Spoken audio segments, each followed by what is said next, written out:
Kaum imperialis, perhatikan. Apabila dalam waktu tidak lama lagi perang Pasifik menggeledek dan menyambar-nyambar membelah angkasa, apabila dalam waktu yang tidak lama lagi Samudra Pasifik menjadi merah oleh darah dan bumi di sekitarnya bergetar oleh ledakan-ledakan bom dan dinamit, di saat itulah rakyat Indonesia akan melepaskan dirinya dari belenggu penjajahan dan menjadi bangsa yang merdeka.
Paduka Tuan Ketua yang mulia, sesudah 3 hari berturut-turut anggota-anggota Dokuritsu Zumbicho Sakai mengeluarkan pendapat-pendapatnya, maka sekarang saya mendapat kehormatan dari Paduka Tuan Ketua yang mulia untuk mengemukakan pula pendapat saya. Saya akan menetapi permintaan Paduka Tuan Ketua yang mulia. Apakah permintaan Paduka Tuan Ketua yang mulia? Paduka Tuan Ketua yang mulia minta kepada sidang Dokuritsu Zumbicho Sakai untuk mengemukakan dasar Indonesia merdeka. Dasar inilah nanti akan saya kemukakan di dalam pidato saya ini. Maaf, beribu maaf, banyak anggota telah berpidato, dan dalam pidato mereka itu diutarakan hal-hal yang sebenarnya bukan permintaan Paduka Tuan Ketua yang mulia, yaitu bukan dasarnya Indonesia merdeka. Menurut anggapan saya, yang diminta oleh Paduka Tuan Ketua yang mulia ialah dalam bahasa Belanda filosofi grondslag daripada Indonesia merdeka. Filosofi grondslag itulah fondamen, filsafat, pikiran yang sedalam-dalamnya, jiwa, hasrat yang sedalam-dalamnya, untuk di atasnya didirikan gedung Indonesia merdeka yang kekal dan abadi. Merdeka buat saya ialah political independent, politik onafhankelijkheid. Apakah yang dinamakan politik onafhankelijkheid? Tuan-tuan yang terhormat, lihatlah di dalam sejarah dunia, lihatlah kepada perjalanan dunia ini. Banyak sekali negara-negara yang merdeka, tetapi bandingkanlah kemerdekaan negara-negara itu satu sama lain. Samakah isinya? Samakah derajatnya negara-negara yang merdeka itu?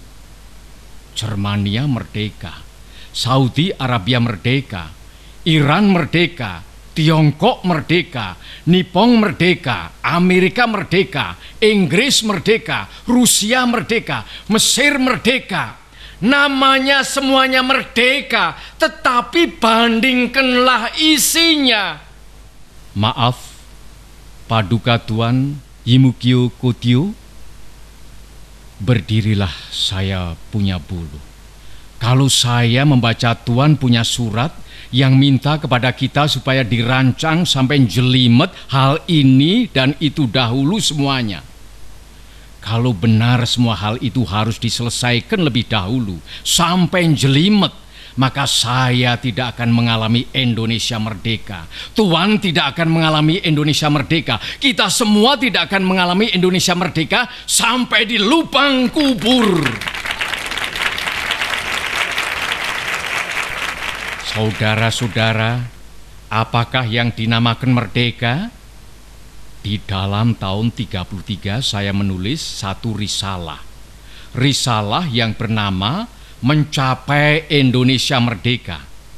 Maka di dalam risalah tahun 33 itu telah saya katakan bahwa kemerdekaan, politik onafhankelijkheid, political independence tak lain dan tak bukan ialah satu jembatan emas. Saya katakan di dalam kitab itu bahwa di seberangnya jembatan itulah kita sempurnakan kita punya masyarakat. 2 miliun pemuda ini menyampaikan seruan pada saya. 2 miliun pemuda ini semua berhasrat Indonesia merdeka sekarang. Saudara-saudara, kenapa kita sebagai pemimpin rakyat yang mengetahui sejarah menjadi swarwichteh, menjadi gentar, padahal semboyan Indonesia merdeka bukan sekarang saja kita siarkan. Berpuluh-puluh tahun yang lalu kita telah menyiarkan semboyan Indonesia merdeka. Bahkan sejak tahun 1932 dengan nyata-nyata kita mempunyai semboyan Indonesia merdeka sekarang. Bahkan 3 kali sekarang, yaitu Indonesia merdeka sekarang.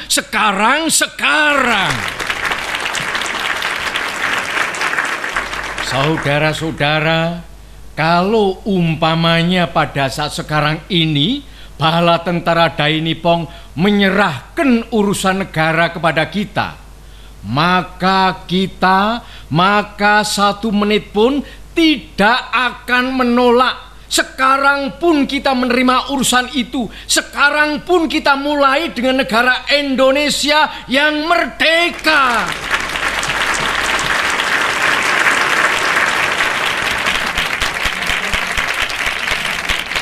Saudara-saudara, tadi saya berkata ada perbedaan antara Soviet, Rusia, Saudi Arabia, Inggris, Amerika, dan lain-lain tentang isinya. Tetapi ada satu yang sama, yaitu rakyat Saudi Arabia sanggup mempertahankan negaranya. Kalau bangsa kita, Indonesia, walaupun dengan bambu runcing, saudara-saudara semua siap sedia mati mempertahankan tanah air kita Indonesia. Pada saat itu bangsa Indonesia adalah siap sedia masak untuk merdeka.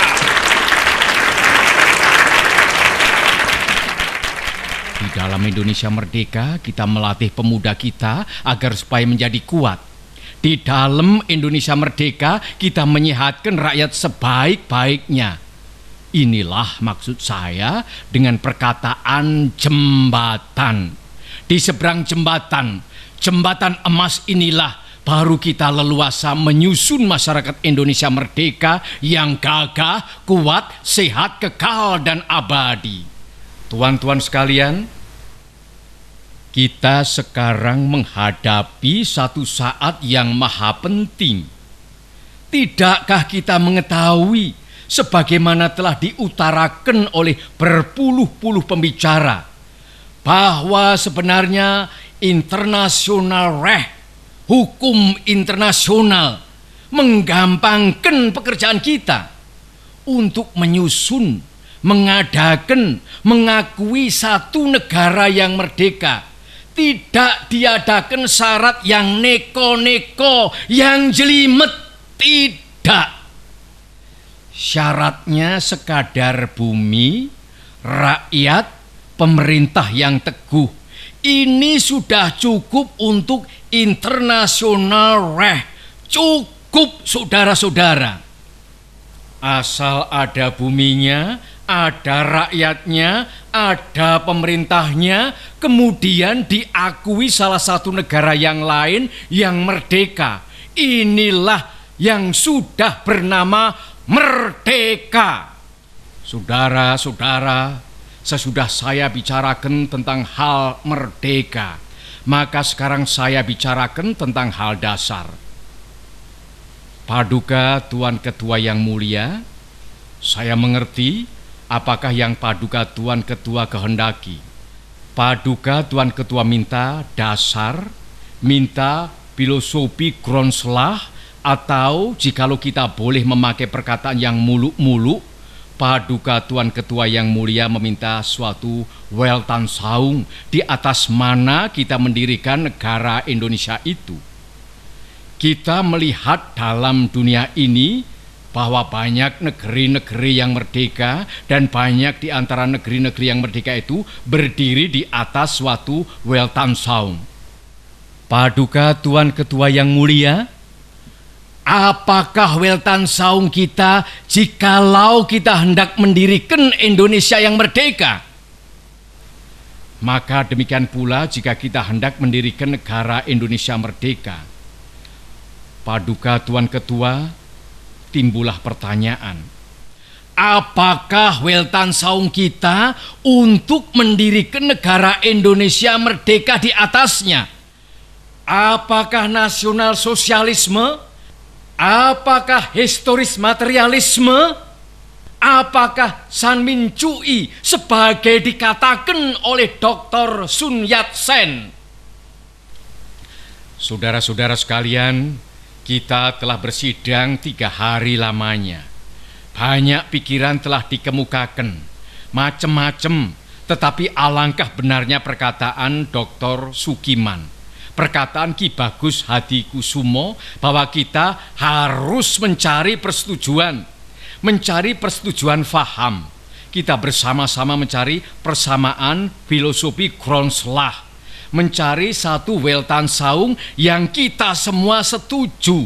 Saya katakan lagi setuju. Saudara-saudara, saya bertanya, apakah kita hendak mendirikan Indonesia merdeka untuk sesuatu orang, untuk sesuatu golongan? Mendirikan negara Indonesia merdeka yang namanya saja Indonesia merdeka, tetapi sebenarnya hanya untuk mengagungkan satu orang, untuk memberi kekuasaan kepada satu golongan yang kaya, untuk memberi kekuasaan pada satu golongan bangsawan. Kita hendak mendirikan suatu negara semua buat semua, bukan buat satu orang, bukan buat satu golongan, baik golongan bangsawan maupun golongan yang kaya, tetapi semua buat semua. Inilah salah satu dasar pikiran yang nanti akan saya kupas lagi. Maka yang selalu mendengung di dalam saya punya jiwa, bukan saja di dalam beberapa hari di dalam sidang Dokuritsu Zumbicho Sakai ini, akan tetapi sejak tahun 1918, 25 tahun lebih, ialah dasar pertama yang baik dijadikan dasar buat negara Indonesia, ialah dasar kebangsaan. Kita mendirikan satu negara kebangsaan Indonesia. Saya katakan bahwa dasar pertama buat Indonesia ialah dasar kebangsaan. Itu bukan berarti satu kebangsaan dalam arti yang sempit, tetapi saya menghendaki satu nasional stat, seperti yang saya katakan dalam rapat di Taman Raden Saleh beberapa hari yang lalu. Satu nasional stat Indonesia bukan berarti stat yang sempit. Satu nasional stat.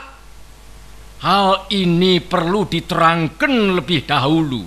Meski saya di dalam rapat besar di Taman Raden Saleh sedikit-sedikit telah menerangkannya.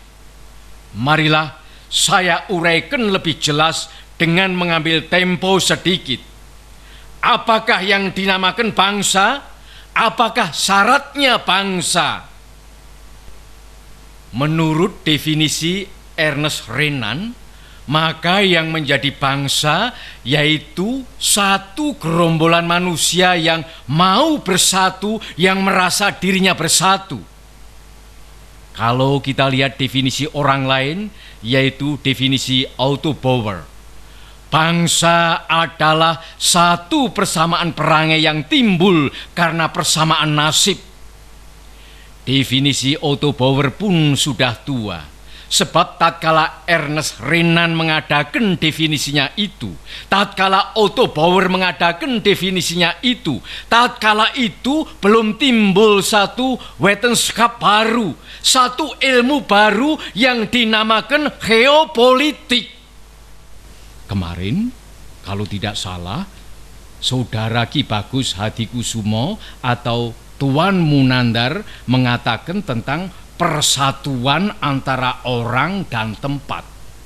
Persatuan antara orang dan tempat, tuan-tuan sekalian. Persatuan antara manusia dan tempatnya. Tempat itu yaitu tanah air. Tanah air itu adalah satu kesatuan. Allah Subhanahu wa Ta'ala membuat peta dunia, menyusun peta dunia. Kalau kita melihat peta dunia, kita dapat menunjukkan di mana kesatuan-kesatuan di situ.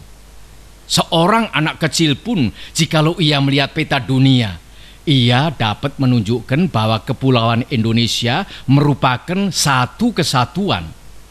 Pada peta itu dapat ditunjukkan satu kesatuan gerombolan pulau-pulau di antara dua lautan yang besar, Lautan Pasifik dan Lautan Hindia, dan di antara dua benua, yaitu benua Asia dan benua Australia.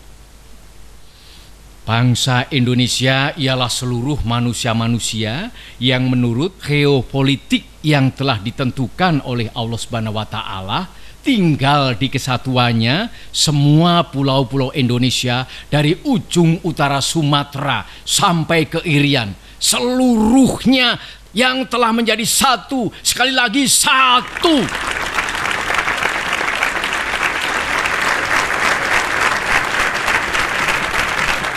Kesinilah kita semua harus menuju mendirikan satu nasional stat di atas kesatuan bumi Indonesia dari ujung Sumatera sampai ke Irian. Kita hanya 2 kali mengalami nasionalis stat, yaitu di zaman Sriwijaya dan di zaman Majapahit. Di luar dari itu kita tidak mengalami nasional stat. Nasionalis stat hanya Indonesia seluruhnya yang telah berdiri di zaman Sriwijaya dan Majapahit dan yang kini pula kita harus dirikan bersama-sama. Saudara-saudara, tetapi memang prinsip kebangsaan ini ada bahayanya. Bahayanya ialah mungkin orang meruncingkan nasionalisme menjadi chauvinisme, sehingga berfaham Indonesia über alles. Inilah bahayanya. Kita cinta tanah air yang satu, merasa berbangsa yang satu, mempunyai bahasa yang satu. Tetapi tanah air kita Indonesia hanya satu bagian kecil saja daripada dunia. Ingatlah akan hal ini. Kita harus menuju persamaan dunia, persaudaraan dunia. Kita bukan saja harus mendirikan negara Indonesia merdeka, tetapi kita harus menuju pula kepada kekeluargaan bangsa-bangsa. Justru inilah prinsip saya yang kedua. Inilah filosofis prinsip yang nomor 2 yang saya usulkan kepada tuan-tuan yang boleh saya namakan internasionalisme. Internasionalisme tidak dapat hidup subur kalau tidak berakar di dalam buminya nasionalisme. Nasionalisme tidak dapat hidup subur kalau tidak hidup dalam taman sarinya internasionalisme. Jadi 2 hal ini saudara-saudara, prinsip 1 dan prinsip 2, yang pertama-tama saya usulkan kepada tuan-tuan sekalian adalah bergandengan erat satu sama lain. Kemudian apakah dasar yang ketiga? Dasar itu ialah dasar mufakat. dasar perwakilan, dasar permusyawaratan. Negara Indonesia bukan satu negara untuk satu orang, bukan satu negara untuk satu golongan, walaupun golongan kaya. Tetapi kita mendirikan negara semua buat semua, satu buat semua, semua buat satu. Saya yakin bahwa syarat yang mutlak untuk kuatnya negara Indonesia ialah permusyawaratan perwakilan. Dengan cara mufakat, kita perbaiki segala hal, juga keselamatan agama, yaitu dengan jalan pembicaraan atau permusyawaratan di dalam badan perwakilan rakyat.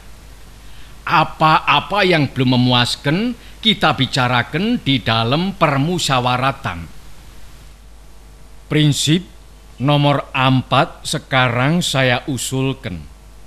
Saya di dalam 3 hari ini belum mendengarkan prinsip itu, yaitu prinsip kesejahteraan, prinsip tidak akan ada kemiskinan